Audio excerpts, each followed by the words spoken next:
E aí, galerinha do bem? Tô recomeçando os negócios aqui.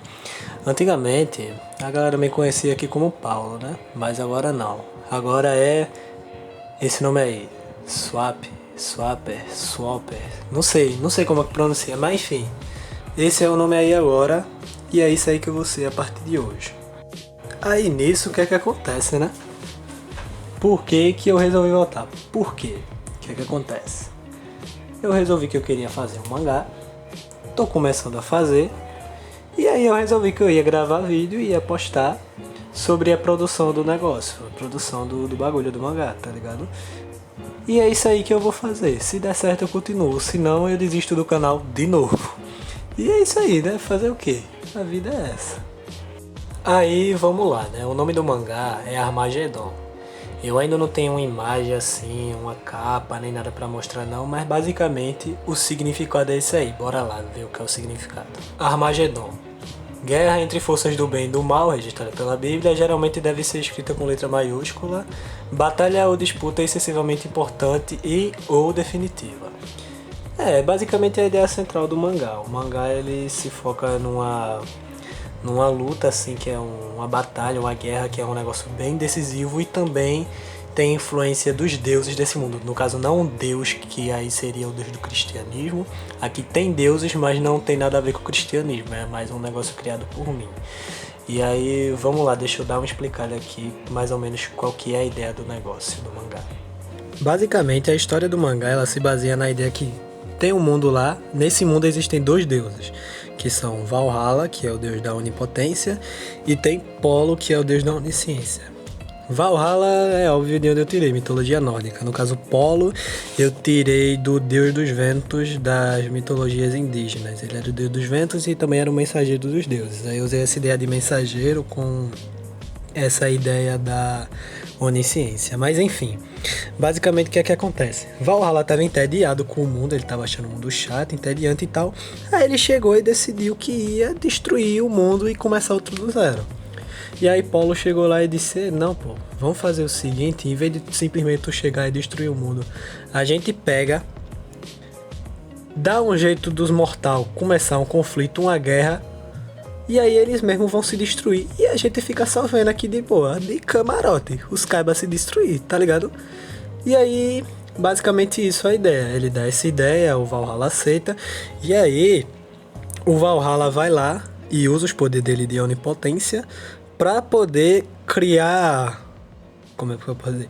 Ele cria uns bagulho lá, uma situação que faz com que depois aconteça uma guerra.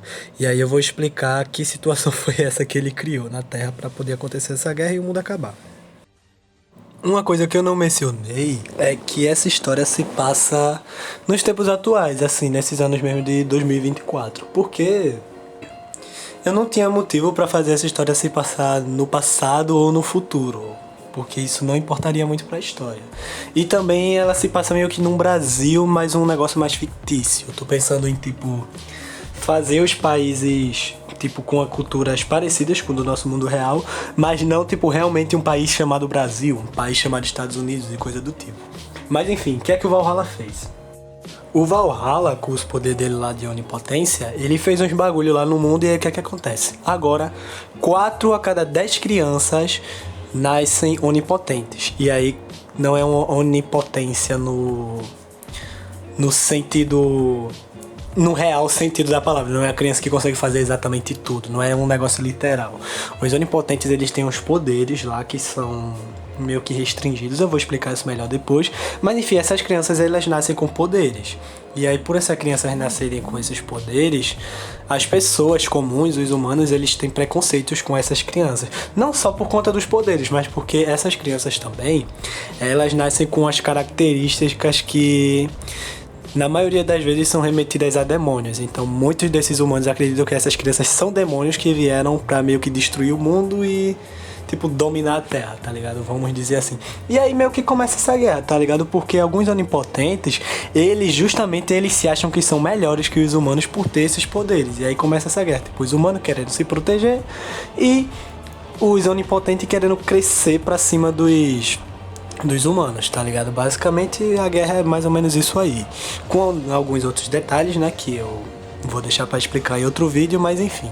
E aí eu vou dar uma listada em quais que são essas características que os onipotentes eles possuem. Aí vamos lá. Basicamente os onipotentes eles podem nascer com chifres, pupilas de animais, tipo aquelas pupilas de gato que é aquele negócio fininho, ou aquelas pupilas de bode que são horizontal, aquela esclera que é a parte, no caso a nossa parte branca do olho sendo preta, olhos totalmente pretos às vezes, os olhos também podem ser coloridos, tipo, vamos colocar um olho tipo um olho amarelo ou um olho vermelho, coisa que normalmente não tem nesse mundo. Também tem os cabelos coloridos que, tipo, nesse mundo os humanos comuns não vai ter um humano de cabelo verde, tá ligado? Tipo, um humano natural não vai nascer com cabelo verde. Aqui não é One Piece, tá ligado? Mas, enfim, tem isso. Tem também dentes pontudos e tem também orelhas pontudas ou orelhas que pareçam de animal.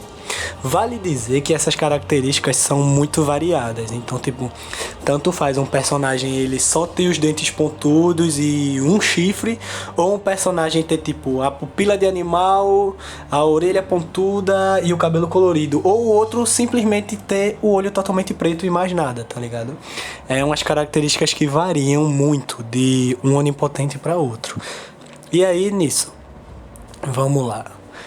Já falei das onipotências. Não falei das onipotências, falei dos onipotentes.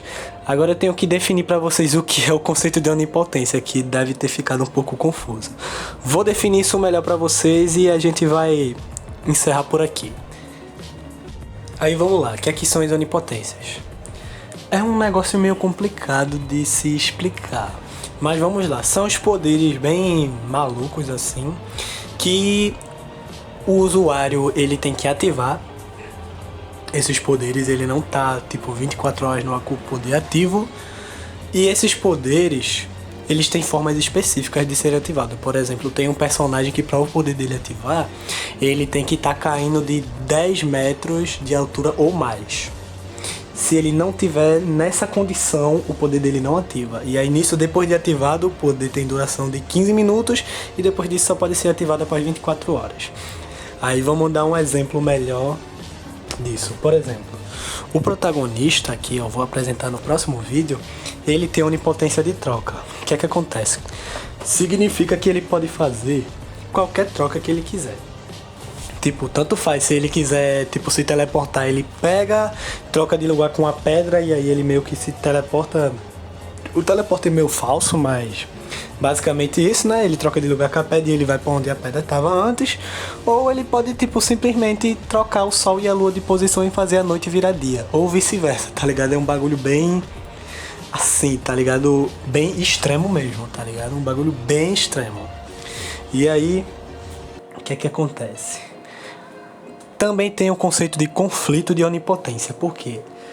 Esses poderes, por eles ser assim muito absurdo, eles meio que quebram a realidade. Então, quando duas onipotências são ativadas ao mesmo tempo, ou pelo menos num período próximo ali, num raio de 50 metros, acontece um conflito de onipotências, que basicamente é um evento totalmente aleatório. Os dois onipotentes, eles são meio que... Não só os dois onipotentes, mas qualquer onipotente que tiver ali, eles são meio que teletransportados para uma dimensão paralela. É um negócio bem doido mesmo. E lá acontece qualquer evento aleatório assim por 5 minutos. Aí, tipo, um exemplo, tem dois onipotentes lá lutando, aí os dois vai lá e começa a ativar os poderes. Ativou, aí dá um conflito de onipotência. Aí do nada aparece tipo um dinossauro astronauta que atira laser pelos olhos no meio do deserto, que ele tem que fazer uma prova e se ele não passar na prova, ele vai destruir todo mundo. E aí os caras tem que ajudar ele a fazer a prova, tá ligado? Aí tipo, ele fica por 5 minutos preso nessa dimensão paralela e depois eles voltam, tá ligado? É um negócio bem doido, tá ligado? Basicamente esse é o conflito de onipotências. Explicando assim, da forma... dando um exemplo, né? E aí vamos lá, também tem o gênero dessa história. Qual que vai ser o gênero? Já deu pra perceber que é um negócio mais comédia e assim de luta. E basicamente é isso mesmo, é mais um negócio shounen de batalha com bastante comédia. Até porque essa história, eu não planejo ser uma história muito séria. É mais um bagulho pra eu me divertir fazendo e pra quem lê também se divertir, tá ligado? É um negócio bem simples no conceito em si, tá ligado? E bom, por hoje é só o que eu tenho a dizer. Até porque não tem mais muita coisa. Tem coisa pra falar, mas eu vou deixar pro próximo vídeo. Porque aí eu vou criar mais algumas coisas por cima das ideias que eu já tenho. E no próximo vídeo eu posso fazer o vídeo com mais detalhes, né? E também, no próximo vídeo, o que é que eu vou fazer? Vou tentar explicar detalhes melhor sobre a guerra e também sobre os personagens. Inclusive, apresentar o protagonista, né? O protagonista, o cara aí que tem a onipotência de troca, né? E aí é isso, né, minha gente? Isso é tudo, pessoal.